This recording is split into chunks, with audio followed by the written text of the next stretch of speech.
I love you as well. Gran Turismo 7 has finally been released, and I'm sure many of you are enjoying it right now and really ploughing your way through the game. It's been very well received and very well reviewed. It was a pleasant surprise to go back to a series that we've all known for a quarter of a century and still find the elements that made the original so great brought up to date as well. But we're going to have a good chat about it now. I'm joined by Lewis Bentley, who's a Gran Turismo world finalist and former competition organiser. Hello, Lewis.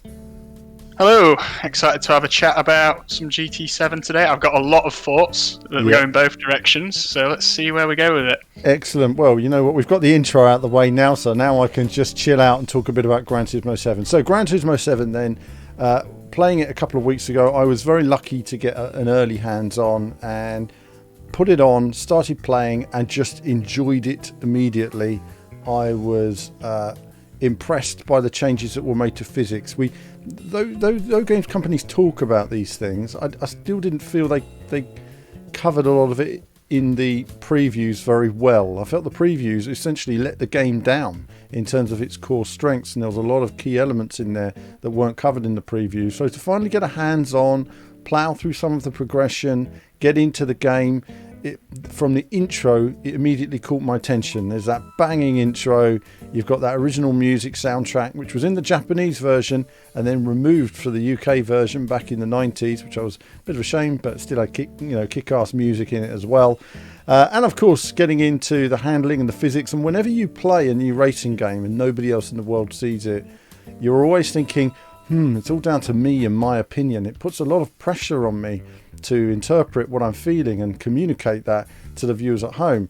But first impressions were very good. I felt that cars were quite loose to the rear, and in some cases I feel almost unreasonably loose in some of the cars where I feel there's got to be more stability than that, otherwise you'd be falling off the road every 5 seconds. However, in terms of general feeling, the move forward, you can see it in the replays as well as the gameplay, has been some big steps forward. So lots in there that captures the old aspects of Gran Turismo, lots to be positive about. And in this review today, I'll also go through some of the negatives. And some of the negatives I highlighted in the videos leading up to the launch still stand. So it's not as if we can say, the game's absolutely perfect. There are plenty of bits and pieces that can see room for improvement, but the general foundation is one that's pretty good. So Lewis, I guess really for me, what were your first impressions of the game, getting stuck in, and give me some of your feedback on it so far? So first impressions, really the presentation's very, very good, and that's the first thing that strikes you. It's just the general layout and presentation blows you away. You mentioned that intro movie. It's fantastic, probably the best one in the series.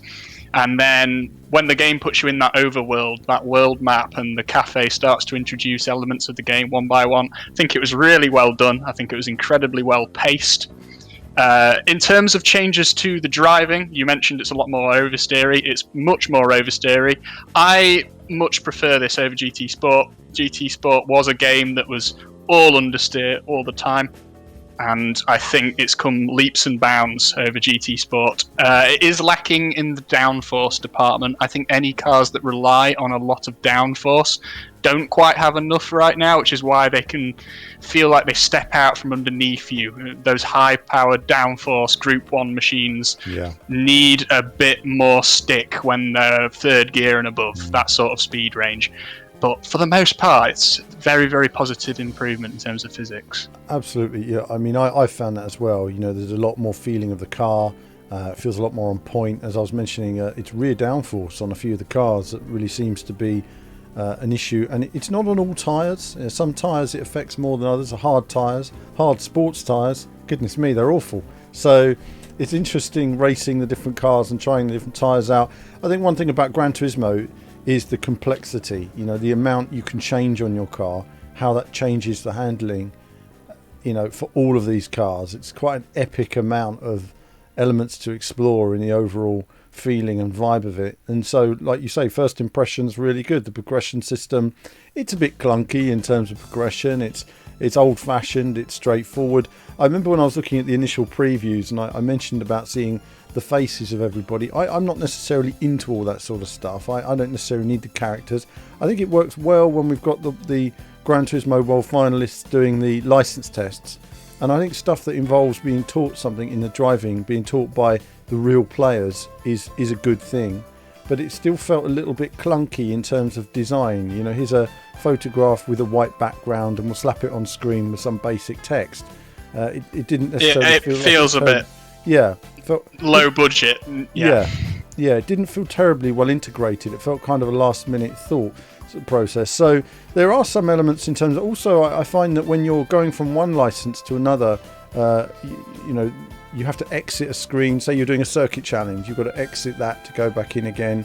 It'd be nice just to have the circuit challenge on one screen. Or when you're in a race, then you need to buy new tyres. You have to back out all the way out the event to go to the tuning shop to buy the tyres to go all the way back in again. There are some things where I just feel, wouldn't it be great to have a tuning shop in the middle of a race? You know, yeah, it's quite baffling.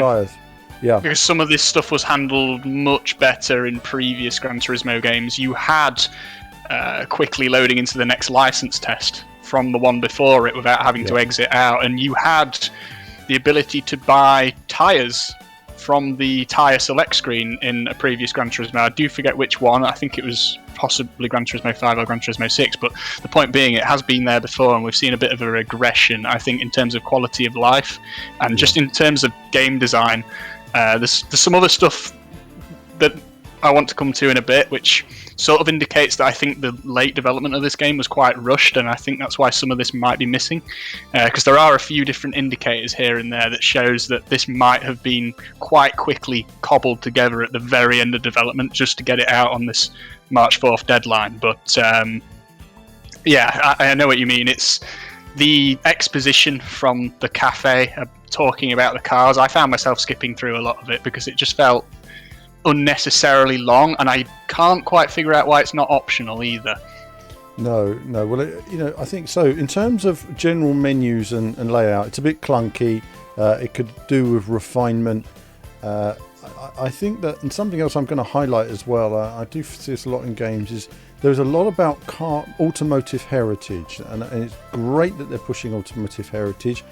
To be quite frank, a lot of it doesn't interest me. Once I complete a menu, I click through it as quick as I can and move to the next bit, because I'm about getting on with the menus. I feel that gets in the way. It's like, oh, let's click now, let's see a bit of menu. I don't want to do all that. I just want to get on with the next menu. When I want to watch the menu items, I will watch them. One thing is that the automotive heritage is important. What about video game heritage? I do find that this is the 25th anniversary of Gran Turismo. Wouldn't it have been nice to have had a Gran Turismo heritage mode, to perhaps have the original games in there to be unlocked and discovered, or tests from the original games that make it part of a gaming experience? I feel that there's a strange thing about Gran Turismo, that it's almost uncomfortable with its own history. It wants to be so much about the cars and motorsport. It almost doesn't want to be reminded that this came from other video games years ago. MotorToon Grand Prix, MotorToon 2, Omega Boost, MotorToon GTR, when you completed MotorToon Grand Prix 2. All of these were tech demos for what was coming to an extent, the technology moving on. And if you played MotorToon Grand Prix and then you played Gran Turismo, you'll see the handling is surprisingly similar, despite the very random games that they were. So I would like to see more video game heritage, treated in a way that was better for the 25th anniversary. It'd been nice to have been able to unlock the intros for every single Gran Turismo game, or all kinds of stuff they could have done to have made it feels like game heritage. It feels like they want to get away from that a bit, doesn't it? The whole it's a video game side, because Gran Turismo never really refers to itself as that, and I think they really want to push the idea of like, no, this is a live service driving sim rather than this is a video game. So I think that's a big part of the reason why they drive away from that. And there was some very subtle callbacks to some old license tests and some old mission challenges from the early Gran Turismo games, but they were exactly that. They were very, very subtle. Yeah. And something a bit more in your face. Sometimes you do need to be reminded of something that happened in GT3 and GT4, and just having a nice little collection from previous games would have been quite cool, as you mentioned. Let's celebrate that history of Gran Turismo. I do find that it's all about that. But that's my little niggle. That's my grumpy old man niggle. You know, having seen all these games and played them all, you know, from before Gran Turismo existed, you know, looking forward to it. And I just feel it would have been nice to have, for a lot of younger gamers these days, to have enjoyed a bit of that. So what do we got then? We've got this amazing handling racing game. We've got menus that are a bit clunky and various improvements that are needed. And then we've got a little look at the sport option, or the online options, and we'll get onto that now as well. Online has been, the reception of online has been a mixed bag. I initially went online. I remember I was 20 seconds off the pace on my first lap, and then I bought parts for my cars and upgraded it, and I ended up 2 seconds off, and with more improvements to come. And I realised that it's a process going online, but it's a different vibe to Gran Turismo Sport. You know, Gran Turismo is about finding that car that you have great passion for, tuning it, maximising it, taking it there, and you can have some very unusual cars racing each other. The only problem is getting the balance of parts and tuning on your car is critical, and a lot of people, myself included, I'm not a tuner, aren't necessarily great at tuning their cars, and that means that some great cars will just get overlooked, and some people may give up online altogether. So I had a couple of races, and they were all very imbalanced. Either people had a much faster car than me, or a much slower car. None of the races were really working out. The newbies who were coming online, of course, they had cars that didn't have as many parts, so it was just easy for me to win. That's not what we want. So I've seen some criticism in the community. They'd like more, you know, balance of performance races coming back. Lewis, what's your impression? Let's get into the nitty gritty now of online. Tell me what you've been thinking about it so far. Yeah, I think a lot of people are missing the fixed setups, and there's just not currently an option for that. They did try to make a BOP race at Daytona, but they quickly changed it back to open setup because there was a way to circumvent the BOP and the fixed setups and bring your turbocharged car in anyway. So it looks like we might get that in the future, but for the time being, if you're not into tuning, it feels like in sport mode there's just not really anything here for you right now. It doesn't interest me in its current state because I want to get out on track and find those tenths of a second. I'm not interested in spending 2 hours in the tuning menu, but some people like that, which is why I think they should be facilitating both. At the end of the day, they've got 3 daily races, and you can use race A as your tuning race, you can use B and C as fixed races. You can have both worlds here, and I think we might see that in the future once they get the issues with BOP sorted out. That's another part of sport mode. There has been a lot of issues, lacking a little bit of polish. The stat tracking is currently counting every race that you do as 2 races. We had the aforementioned BOP issue. The PS5 and PS4 players aren't actually currently matching together. It's unsure if that's intended or not, but they're not currently. There's no cross-gen unless the game really has to, which is really, really strange. So both consoles are getting worse lobbies, and I thought the whole reason why we're so limited on cars on track was so the PS4 players could get involved, but it seems not at the moment. So there's a few different strange little bits and bobs here. At its core, it's still going to be the Gran Turismo sport mode. It's still got the same sort of ceiling of potential. I want to see the daily races getting refreshed more often. I think the daily races have only been refreshed once since launch, which just is not good enough. No, it'll be interesting to see what the championships are like. There's none of those in the game right now, and it's going to be another, I think, week or so, or a little bit longer before those get started. But we won't know for sure how sport mode's really shaking out until we get those big championships started up, because obviously that's the main event. No, you know, I think when you look back at Gran Turismo, even Gran Turismo Sport, there was a number of major updates about a month or 2 after launch, adding single player modes and other stuff. And I can't help but feel that they have a long road ahead to get everything balanced out. They're really going to need to, you know, make sure the cars are balanced, understand what the audience needs. For example, a lot of the general public will need some form of tuning official tuning guide and the ability to download tuning setups. It would be really handy to have, whether you could download them from leaderboards or something like that. I think the tuning option is that, I think on Forza, obviously, you can sell your tuning setups and make lots of credits out of them. And it would be great for gamers. I mean, can you do that on Gran Turismo? I don't think you... I mean, I've done my paints. I don't think you don't sell them, do you? No, right now it's... You make your own, and that is the end of it. So it would be great, on your top 10 leaderboard, if where you can download the replay and view the replay, if you could just access the tunes. I think in an accessible racing game like Gran Turismo, I don't think these tunes should be a secret. No. I think these tunes should be making the car your own and making it drive how you want it to drive and making it feel how you want to feel. But I do not think that we should be gatekeeping the pace that those tunes give players, because I think that ultimately leads to an unfun experience. I think you're going to get 90% of the player base dropping off before you know it, because, my car's slower and I don't know how to make it faster, so I'm just going to stop playing this game. I think I've been reading in some Discord servers that some people have even been going back to GT Sport just to get back to the fixed tune, fair, level playing field racing.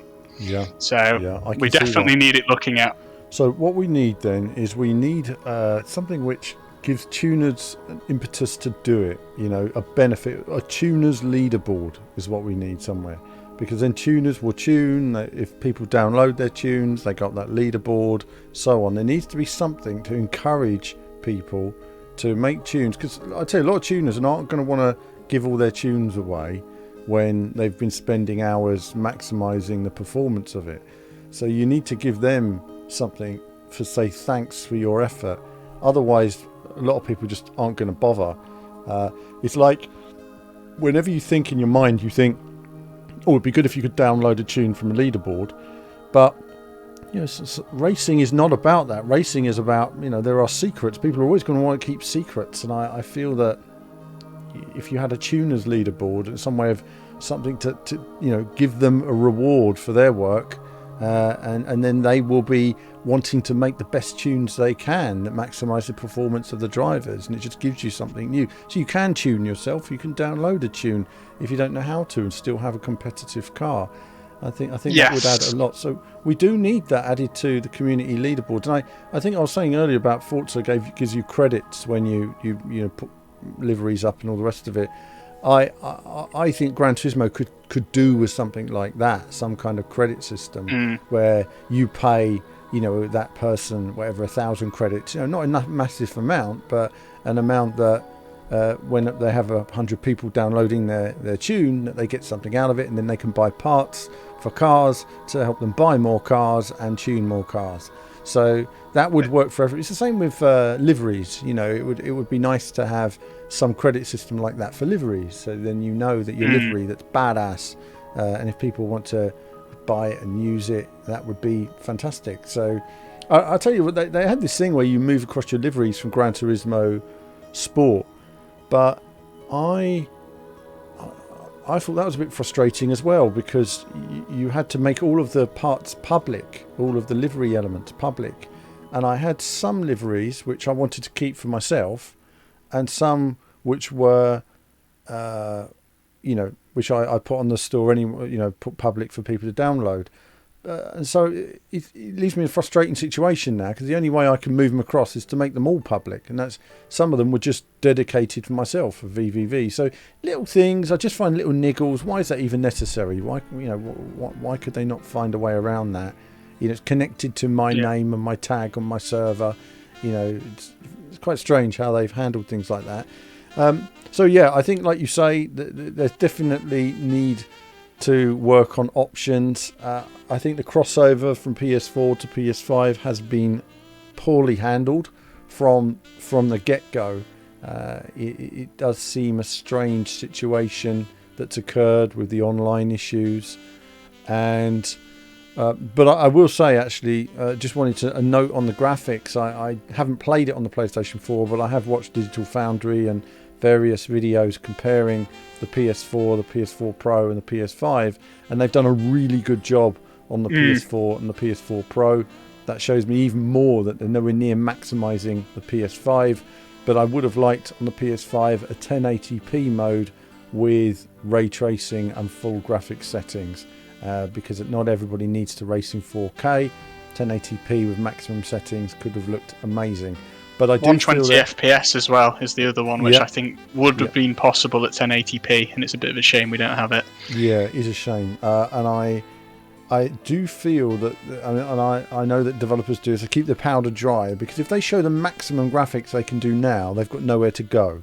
So I do feel that there is a balance being found so that when they add PSVR in there, it's at a comfortable level to introduce the PSVR and run the same experience.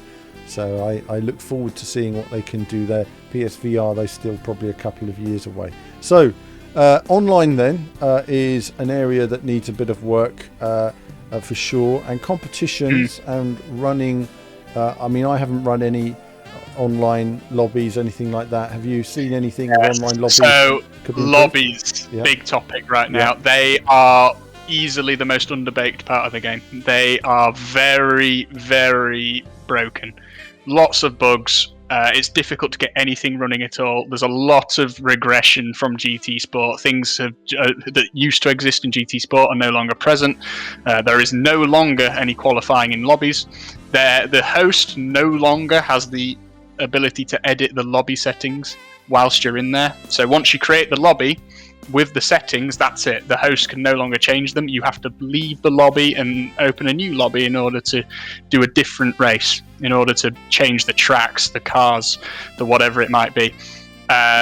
In the launch version of the game, the lobbies weren't paying out any credits. That was fixed with the last patch. So it feels like these are a massive work in progress, and it's very, very disappointing. I'm hoping it's going to get resolved quite quickly, because right now these are identical to GT Sports lobbies. You have all the same settings, but certain things are missing, and it's not quite clear why. Very strange, isn't it, how we've ended up with this situation? It feels like, you know, it happens quite often with games. When I try something in a game and I say, did anyone even bother testing this? Did anyone even play it before they put it out there? It makes me wonder sometimes. Did anyone just set up a lobby and try things out? And you need people outside of the game studio to come in and just sit down. There's the game, play it, show me what you do. Because it's really important for developers to see how people play their game and understand it. But it does seem strange how we've ended up at this point where we've had a regression. However, again, I feel that, you know, this is what viewers often ask me. They said to me, Alan, when are you playing online? And I say, well, I'm spending most of my time playing through the one-player game, building my cars, earning my credits, improving my times, just general racing against the AI. And when the online aspect sorts itself out, we are all more than ready to jump on and enjoy it. And there's incredible potential there if they can get it right. But there is still work to do. So online then, let's hope that they add those various options and elements, Lewis, because we need that if online's ever going to grow. Otherwise, it's just going to be dead, after everyone's made their way through the cafe campaign, that's ultimately what this game lives and dies on, the same as GT Sport. And I think it'll get there. Like I say, it doesn't feel to me like this is how it's going to be for a long time, because we've already got patches coming in looking at different bits and bobs.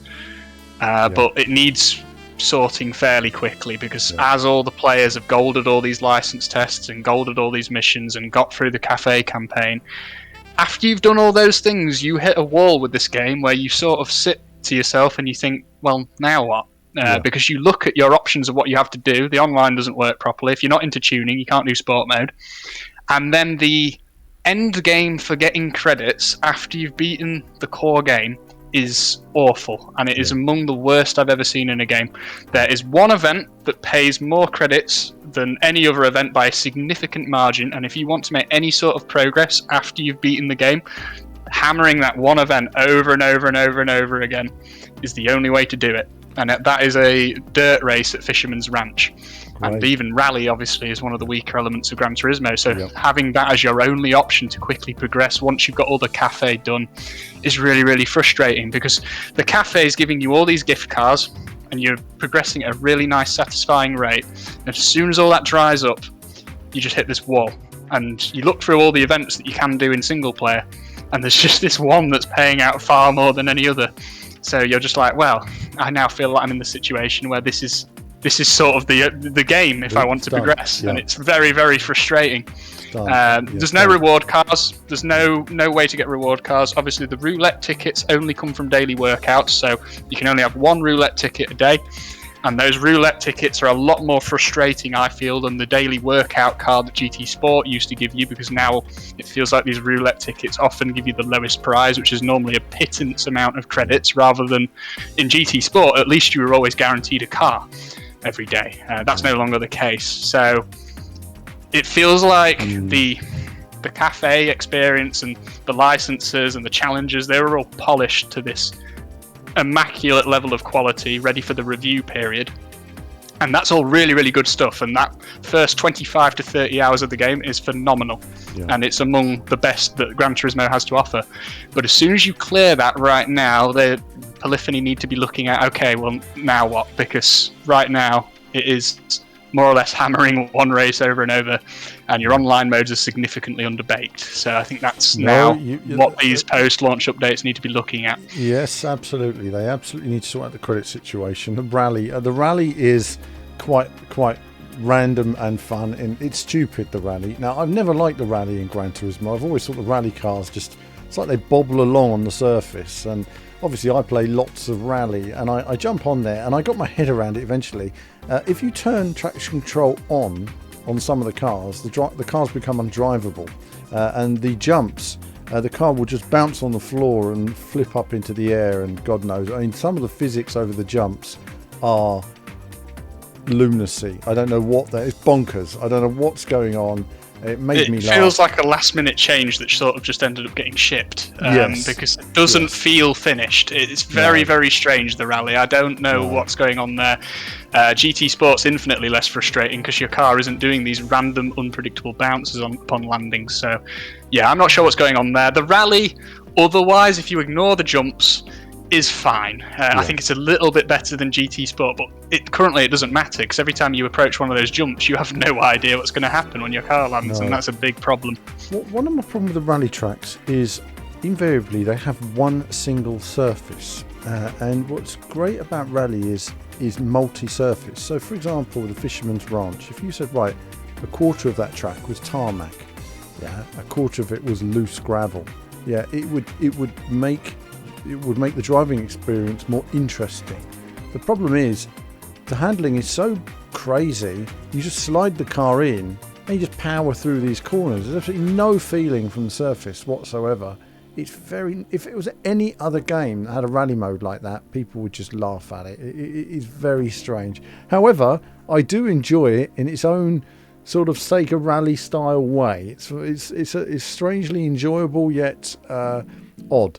So they just need more. They just need more rally tracks. It's almost like it's an add-on. They could do with 10 more rally tracks.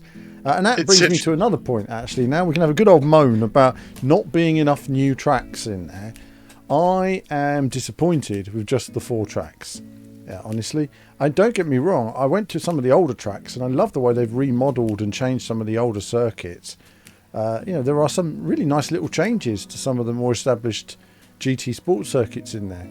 But I wanted more. Again, I wanted more. I wanted more tracks from the old Gran Turismo games making an appearance. And no doubt we will see them drip fed to us over the next few months. They'll probably have like some massive Gran Turismo pack in a couple of months' time with loads of fixes to the game and 3 awesome tracks that we always wanted.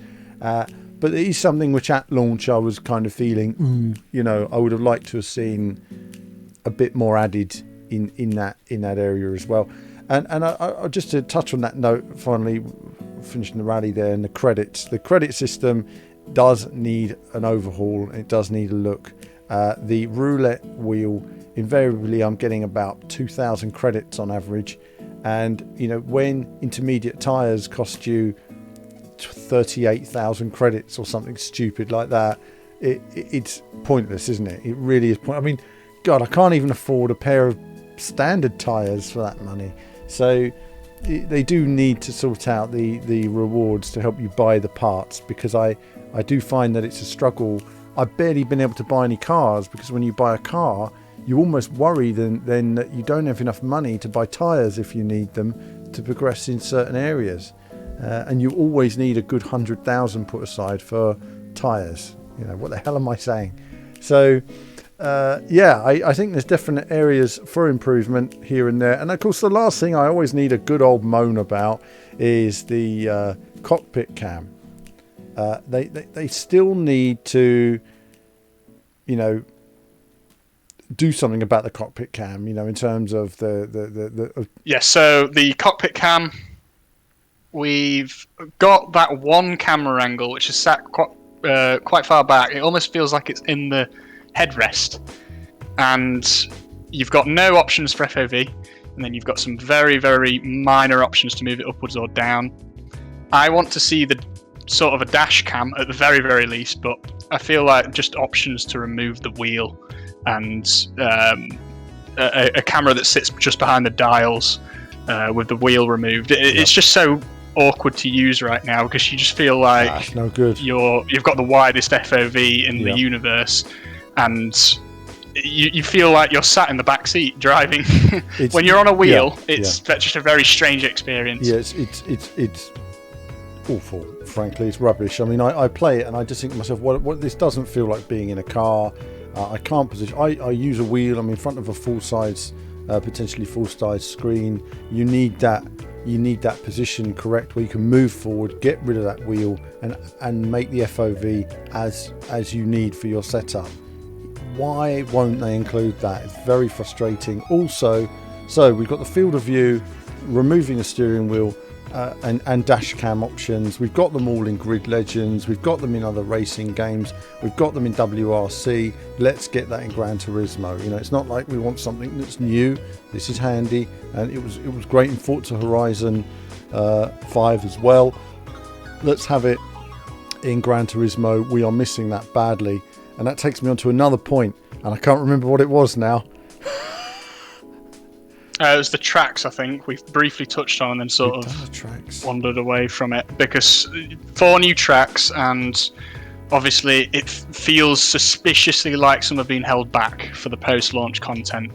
And I know for a fact these tracks, they take anywhere between about 6 months and a year to develop. So if we're seeing new tracks come in, like a bevy of new tracks coming in the first 6 months of the game's post-launch cycle, I'll be very, very suspicious that those were intended for launch but held back, so we've got something to do afterwards.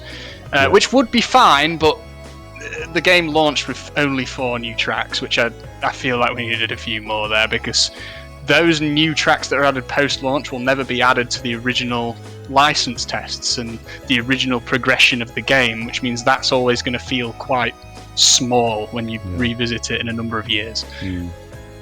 Well, I feel there should have been a couple more tracks in there at the very least. I always say you need 8 tracks to make something truly feel new and something like that, whatever the game is, and I see what you mean. Unless they add to the one-player experience and add to the license tests and so on, even the menus are a little bit convoluted. For example, when you're looking at your circuit mode or whatever in Gran Turismo Sport, you've got all the circuits there. You can see all the ones you have done and haven't done. Now you have to click into each one just to see if you've done everything. It's a much more clunky experience going through the menus. So there is that. But no, I think that the cockpit cams, for me, are a really key issue that they need to work on and give you that feeling of actually being in the car. And also, I've mentioned this as well, we've got rain obviously now and the various conditions. Firstly, I think they've done a fantastic job with the rain. It's actually better again in the game than it was in the early previews they were showing. Much more subtle in the way the rain works, and I like that. I like the way the water has to build up on the surface and then gradually, even after the rain stopped, it takes a while to dry. I like the way that's working, and the various tyres feel in their own way intuitive. So I like all that. The only thing I don't like, I've mentioned this before in the pre-release, was again there's no spray on the dash, on the windscreen. Again, it's a graphical effect I feel developers need to look at. Drive Club is still the master in that way, the way the water globules appear on the screen, and I would like to see more when you're following other cars. It'll just give you that more intense feeling of being in a car and the way the water hits the windscreen. But of course, if you're going to do that on the windscreen, then you're going to need to do that in the other views. And the other issue around the views is rear view mirror. I would like the option to have the rear view mirror you see in bumper cam on every single viewpoint. You know, I can understand in the past when it wasn't possible due to various technical limitations, but I think now where we are, it would be nice to have that for, you know, whatever the camera you're using, to have the option of just popping that on the top of the screen. Really help with racecraft for a lot of players online. Yep. The rain is phenomenal. I do want to touch on that quickly because I think it's possibly the best implementation of wet weather I've ever seen, just because of the transition, that build up to wet, and then the way that the track dries out again. It's really, really good stuff. But I don't feel like we've seen the full potential of what that can do yet, and I think that's something we're going to see over the next few months as the online league racing scene starts to explore what you can do with these different weather options in terms to make a 1 hour race more interesting, because everything in the single player experience was very, very short, and the rain it throws it down for 2 laps and then it all dries out within another 3 laps. And I feel like we needed some endurance races in the single player to really hammer home these transitions, because right now it's raining, it's not raining anymore, and it feels too fast. And I feel like it's a bit of a shame because it's not sort of flexing the full potential of what that system has. But I'm excited to see where that goes. I think there's a good potential for them adding, you know, DLC races where they're a bit longer and they show that off a bit more, maybe in the daily races or the FIAs, or like I said, the league organisers will definitely take note of this, and I'm sure we'll see some great stuff out of that. So that's something that I can't fully review right now, and I can't really see the issues in it because I don't feel like the game actually uses it enough when on your regular playthrough. No, but it's exciting nonetheless. Yeah, I mean, it's great tech, but you're right though. I mean, like Tsukuba, there's a Tsukuba challenge. It's great. It's got 30 laps. I thought, a bit of meat to the bone on that race. We don't have enough races. We need a proper endurance. We had these in the original Gran Turismo. You know, we need a proper endurance season of races. And I think that would be great if they would add races like that. Again, you could add credits. You could have a number of endurance races every month. That would make a leaderboard for the month, stuff like that. There's a lot they can do bringing those endurance races in there. You know, I always feel that an hour for average Joe is a good endurance race for average Joe. A 1 hour race, you know. I'm not saying everybody can do a 2 hour. 2 hours are quite epic. We're all pretty tired after a 2 hour race. So I would say, unless you're Super GT, who could just do it forever. But I think for me, you know, an hour is fine. 2 hours maximum for some special races. It would add a lot because you add to the life of the tyre, the use of fuel. For example, on that race, Tsukuba, you know, I was saving fuel. When it started raining, I'd quickly save all my fuel because it would reduce the power. That would help with traction, and it meant I had one less pit stop, and that helped me out. So there are strategies that come into play with different cars and different weather conditions and how you drive them. And I like that, and I want to see more of that. Maybe the trouble is online, the races aren't long enough online on average. You know, 5 laps here, 10 laps there. It's not enough. You need that 20, 30, 40 laps to really get into the life of a tyre and make you make the critical decisions in terms of racing. So there is that. Right, so that's good stuff then. I think we've covered most of the core points here. Were there any points that stood out to you? I guess really now just to finish off, really good and bad. Give me some final thoughts on Gran Turismo, stuff that you've liked and stuff that you'd like to see improved, just to round up. Yeah, so on the positive side, we've got the single player experience, we've got the addition of wet weather, we have all of the presentation, all of the visuals, all fantastic stuff.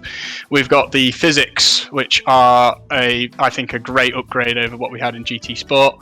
And then on the more negative side is that stuff that you tend to run into after your first 25 to 30 hours. So things like the current online experience needs a look at. The overemphasis on tuning and the lack of accessibility with tuning when you're already in a race. You know, I don't own these wet tyres, so now I need to back out, go buy them. That needs sorting out. And I think mainly that end game period, everything to do with that. So your credits and your roulettes and anything that pertains to progressing after you've beaten the cafe and you've beaten all the missions and licenses, because that part of the game is really, really good. If we can have some of that quality transferred into the end game, the game will be fantastic, and this is what they should be focusing on over the next 6 months. Absolutely. Well, I agree with yourself. I think that the overall atmosphere of the Gran Turismo game, you know, I think we're spoilt these days. You know, if you released this on a PlayStation 20 years ago, it would have blown your mind, and you would have just sat at home tuning your cars and racing them against the AI and been happy about it. We know that there's a new AI system coming at some point, so that's going to extend the game there. Perhaps that will unlock a whole new section of the game when they can get that AI working better in various different conditions. And I think fundamentally there's a really good base. I'm well impressed with the actual base of the game and the new physics. It's a lot of fun to drive. I think, like you say, a few more tracks, better ways to earn money, sorting out the online aspect properly, and for me, for goodness sake, Polyphony, sort out those driving positions. Come on, let's get it done. So let's get all that sorted, and we've got a cracking game that will last us for many years to come. More cars, more tracks, more races, more modes. It's all there to build on, and really, I tell you, it's a solid one for Sony to build on now. They just need to manufacture more PS5s so people can actually buy one to play it on. But other than that, though, Lewis, I think that's it, really. So a big thank you for coming on today, for sharing your wealth of knowledge on Gran Turismo. And I look forward to seeing how you get on Gran Turismo 7. So thank you for coming on today. Cheers. Been a blast. Absolutely. Great. And that's it, viewers, for this video. This chat about Gran Turismo. We love the game, but at the same time, we can see there's plenty of areas that need improvement if it's going to have the longevity that's going to make it last. The foundations are there, the potential is there, but will Polyphony listen to a single word we have to say? We will find out in the coming months, and if they don't, we will moan about it more. But that's it from us for now. As ever, more soon. Hello viewers, well thanks for watching the video today. Do like and subscribe, it supports what we do. Do become a YouTube member. YouTube Patreon supports all of our content you see on the channel, and of course lots of gaming from retro to modern games. I love it all in terms of racing action. So click on one of the two videos just there to find out more.